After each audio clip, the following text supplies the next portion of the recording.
We are joined now by the top Democrat on the House Intelligence Committee, Congressman Adam Schiff. Congressman, thank you for coming in this morning. Let's pick up where we just left off with Senator Rubio right there. A lot of changes this week on your committee. The chairman, Devin Nunes, has stepped aside now from the Russia investigation. I know you think that is appropriate. He's now facing an ethics committee investigation about revealing intelligence while he was chairman. Do you believe those claims are justified? I don't know, George, and I really don't want to opine on the ethics investigation. I can say I think he made the right decision to step aside, let someone else lead from the GOP point of view. I think it does get our investigation back on track. It gets our committee back on track, and that's very positive. I do think also we saw just the events of the last 48 hours why it is so important on the broader issues that the president have a responsible, respectful relationship with the intelligence community. This is the first life or death decision this president has made on the basis of intelligence that was provided to him. Now, he didn't apparently seek the support of our allies, but had he done that, he would have gone to them and said, this is what our intelligence shows. This is why we think the Russians are lying. They need to be able to believe our intelligence as the American people do. And I hope this underscored for the president why the destructive relationship he's had has to come to an end. I want to pick up on Syria in a moment. One more question on your investigation. I don't know if you've seen this, but your former colleague, Mike Rogers, also CIA director, has suggested that you should also recuse yourself now from the Intelligence Committee investigation. Here's what he wrote. He said, Representative Adam Schiff should consider recusing himself from the probe. For his part, Schiff suggested to the media that he had seen information on Russia-Trump campaign ties that was, quote, the kind of evidence that would be presented to a grand jury, adding that he had seen additional evidence but not elaborating, further suggesting that you also revealed intelligence you shouldn't have. You know, a lot of us have characterized how we've seen the intelligence. Some have said it looks more like smoke than fire. Some have said it's a small fire. Some have said they've seen no evidence. Mr. Rogers and others don't quarrel with those who say they've seen no evidence.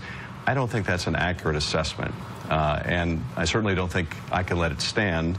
But I don't think Mr. Rogers' suggestion is a serious one. And is your investigation now back on track? It is back on track. We've exchanged witness lists. I think we're largely in agreement with those witness lists. We're also discussing moving forward in terms of our committee hearings. So I can happily report that I think we are back to where we were before the whole White House excursion, and I think that's enormously important for the investigation. And I wonder what you make of Secretary Tillerson. I posed the question. You said he should deliver an ultimatum to the foreign minister of Russia when he meets with him Tuesday. Is that what you heard this morning? Well, it does sound like it's what I heard, although I was suggesting that, frankly, before the strike, not after it. But nonetheless, I think there's a strong moral case to make for what the president did.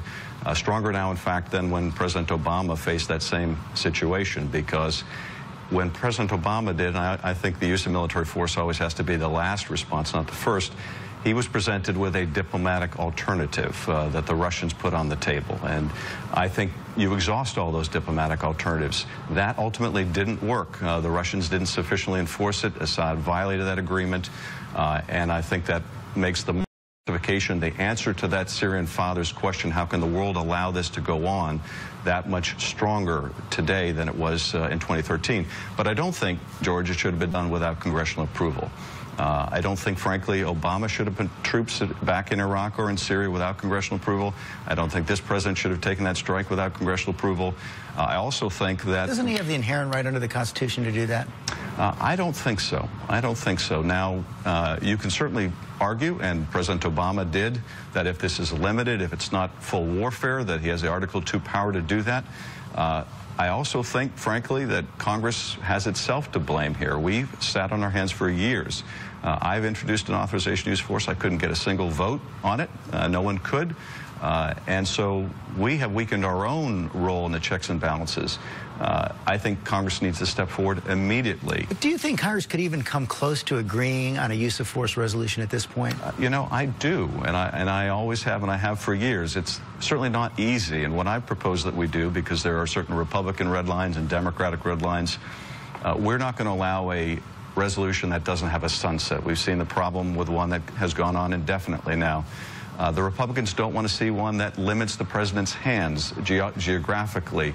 I think we can come to agreement on a resolution that says the president will have the authority to go after Al-Qaeda and ISIS and the Taliban, but if he should use this authorization, it will trigger a opportunity for any member of Congress to force a vote to either repeal the authorization or revise it in some way. That kind of formula, I think, might make sense to both Democrats and Republicans, liberals and conservatives, because it forces accountability. You also heard Secretary Tillerson issue some sort of warning to Russia about interfering in elections here again and also overseas as well. Quite a different line from what we've heard from President Trump.